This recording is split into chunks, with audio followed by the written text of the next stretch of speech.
But first, friends and family are remembering a 7-year-old child from Fayette County who was killed in a four-wheeler accident. Chase Black was enjoying one of his favorite outdoor activities when the accident happened, and the family is still in shock. WVUA's Leah Knight shows you how the small community of Berry is coping with this sudden loss. He was always smiling. He was so happy. And it just seemed like every day when he got to school, he was so excited to be here. And every day when he left, he would say, "Bye, I'll see you tomorrow." That's just one memory first grade teacher Whitney Holcomb has of Chase Black. Fayette County officials say the little boy was found around 5:45 Saturday evening after being involved in a fatal four-wheeler accident. He was a student at Berry Elementary School, where they will forever remember his smiling face.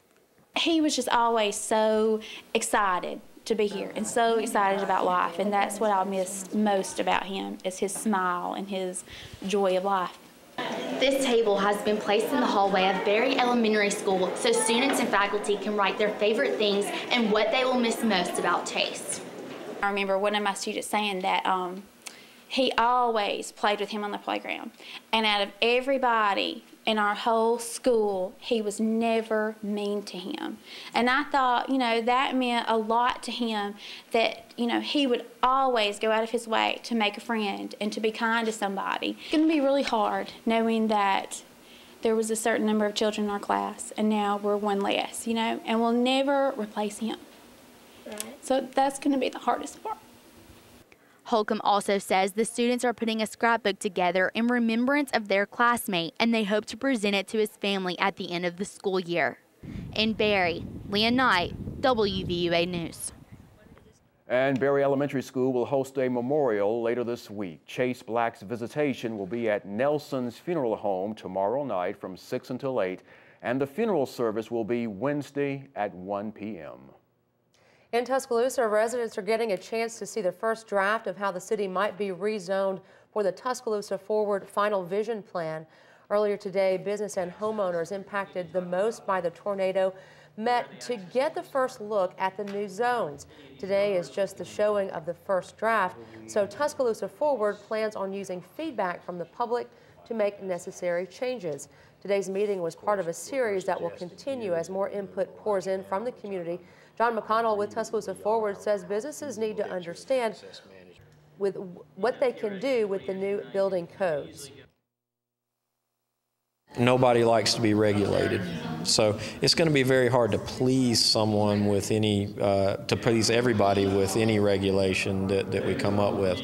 But our goal is to get the majority of folks in understanding what their use rights will be under these new codes and how much more they can do with these new codes versus what we used to have.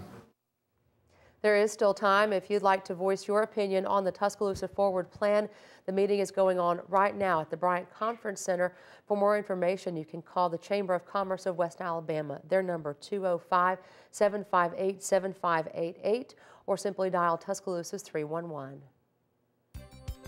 On your home team Money Watch, for those who filed for an extension for their 2010 federal income taxes, time is running out.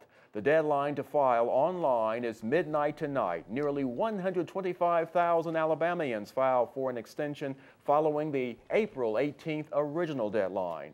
The IRS says this deadline is for those individuals and small businesses that requested a 6-month extension back in April. E-file and free filing options are only available until midnight.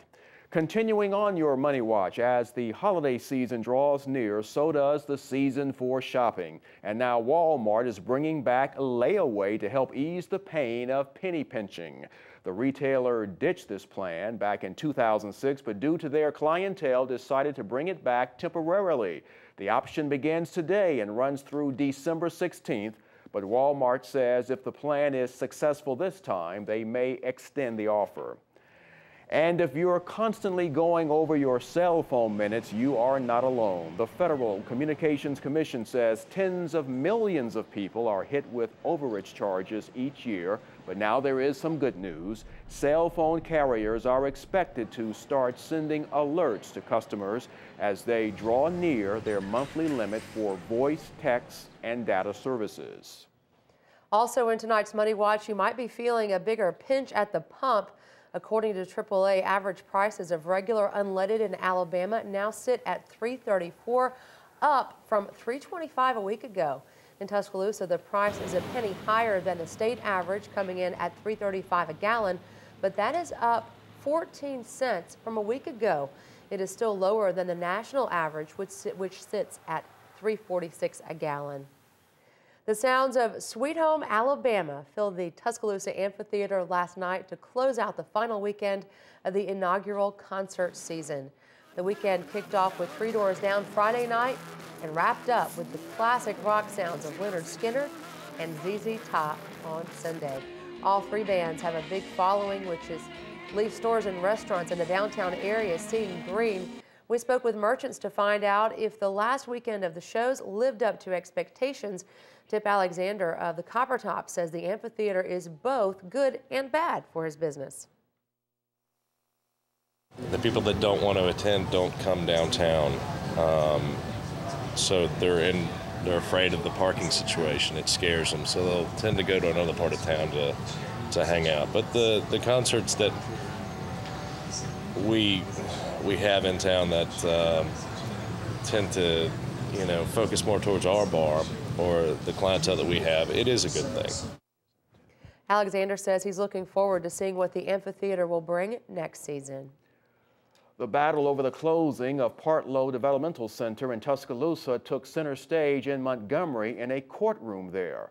The trial is in response to a lawsuit filed on behalf of the mother of a resident who says Governor Robert Bentley cannot legally close this facility. The lawsuit is an attempt to keep Partlow open past its scheduled date of closure on November 30th. After both sides presented their cases, the judge granted the plaintiff's request for more time to file additional documents. They must have those documents filed by Thursday.